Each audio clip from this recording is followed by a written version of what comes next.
उनका लक्ष्य अब स्काई है। अपनी नई पहचान बनाई है। मोदी सरकार की नीतियों से युवा का जोश भाई है।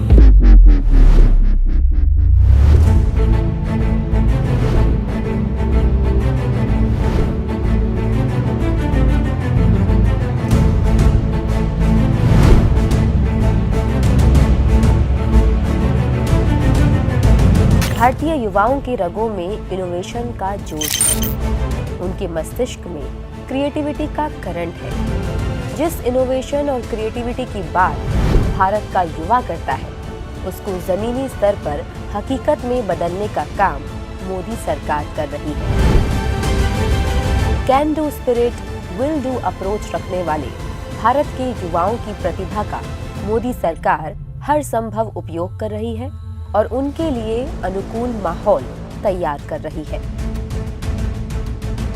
पीएम मोदी युवाओं को स्वयं के एंटरप्रेन्योरियल प्रोजेक्ट्स पर काम करने के लिए प्रोत्साहित करते रहे हैं। इसीलिए युवा आज जॉब सीकर से ज्यादा जॉब क्रिएटर्स बन रहे हैं। मोदी सरकार अपनी नीतियों और योजनाओं से इन स्टार्टअप्स को पूरा सहयोग कर रही है। इनमें टैक्स में छूट, आसान रजिस्ट्रेशन और कंप्लायंस के बोझ को कम करना शामिल है। इससे लाभ ये हुआ है कि युवाओं के अंदर जोखिम उठाने की हिम्मत बढ़ी है। 2016 से मान्यता प्राप्त स्टार्टअप्स की संख्या में 133 गुना वृद्धि हुई है। नैस्कॉम की एक रिपोर्ट के अनुसार भारत विश्व का तीसरा सबसे बड़ा सफल स्टार्टअप इकोसिस्टम वाला देश बन गया है। एक देश पूरे विश्व में अपनी शिक्षा और शिक्षा नीतियों के कारण पहचाना जाता है। मोदी सरकार ने विश्व स्तरीय शिक्षा के अवसरों का सृजन किया है, जिससे देश का युवा सशक्त बन रहा है। प्रधानमंत्री मोदी नई और बेहतर राष्ट्रीय शिक्षा नीति लेकर आए, जिससे शिक्षा के क्षेत्र में क्रांतिकारी बदलाव आ रहे हैं। अब शिक्षा ग्रहण करने के लिए सिर्फ अंग्रेजी भाषा की बाध्यता नहीं है। नई राष्ट्रीय शिक्षा नीति में अब प्राइमरी और उच्च शिक्षा स्तर पर क्षेत्रीय भाषाओं में पढ़ाई हो रही है। इंजीनियरिंग और आईटी जैसे टेक्निकल विषय अब 5 क्षेत्रीय भाषाओं में भी किए जा सकते हैं। इससे न सिर्फ इन कोर्सेज में छात्रों का एनरोलमेंट बढ़ेगा, बल्कि एक ग्लोबल माइंडसेट के साथ स्थानीय समस्याओं को हल करने की क्षमता छात्र छात्राओं में बढ़ेगी। पीएम मोदी की स्टूडेंट आधारित नीतियों से कई और बड़े बदलाव भी हुए हैं। पिछले 7 दशकों में देश में सिर्फ 7 एम्स थे। पीएम मोदी के नेतृत्व में 15 एम्स और बने। पहले 7 आईआईटी थे, अब 23 हो गए हैं। पहले 13 आईआईएम थे, अब 20 हो गए हैं। 387 मेडिकल कॉलेजों की संख्या बढ़कर 660 हो गई है। करीब 50,000 मेडिकल सीटें बढ़ाई गई हैं। युवाओं को उनकी शिक्षा, कौशल और अपेक्षाओं के अनुरूप रोजगार मिले, ये मोदी सरकार की प्राथमिकता रही है।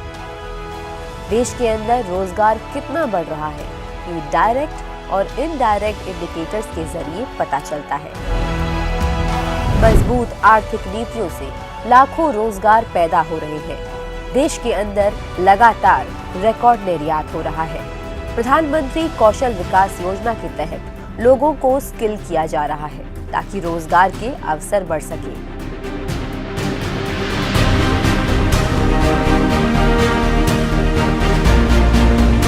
आज ईपीएफओ सब्सक्राइबर्स 6 करोड़ 93 लाख हैं। 2017 से अब तक 21 से 28 वर्ष की आयु वाले 4 करोड़ 31 लाख लोगों को ईपीएफओ में जोड़ा गया है। ये मोदी सरकार में युवाओं के भरोसे को दिखाता है।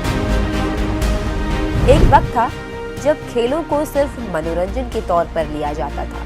खेलों में करियर बनाना लोगों की कल्पना से भी परे था। लेकिन पीएम मोदी की कोशिशों से देश के लोगों की सोच में बदलाव आया। मोदी सरकार ने खेल से जुड़ी ऐसी नीतियां बनाई जिससे युवाओं के लिए इसमें करियर बनाने के रास्ते खुलने लगे। नतीजा ये निकला कि टोक्यो ओलंपिक्स में भारत ने 7 पदक लेकर अब तक का सर्वश्रेष्ठ प्रदर्शन किया। पैरालंपिक्स में भी भारत के खाते में 19 पदक आए। मोदी सरकार के टॉप्स प्रोग्राम के माध्यम से खिलाड़ियों को सहयोग दिया जा रहा है। हर तरह के खेलों को प्रोत्साहन मिल रहा है।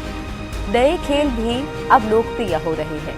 इस सहयोग से न केवल खिलाड़ी भारत का नाम उज्जवल कर रहे हैं, बल्कि अपना भविष्य भी संवार रहे हैं। देश का युवा आज असंभव को संभव बनाने की क्षमता रखता है। जरूरत है कि उसको ऐसे अवसर प्रदान किए जाएं। मोदी सरकार अपनी युवा कल्याणकारी नीतियों और दूरदर्शिता के जरिए उनकी क्षमता को पहचान रही है और उनके सपनों को पूरा करने के लिए उन्हें अवसर मुहैया करा रही है।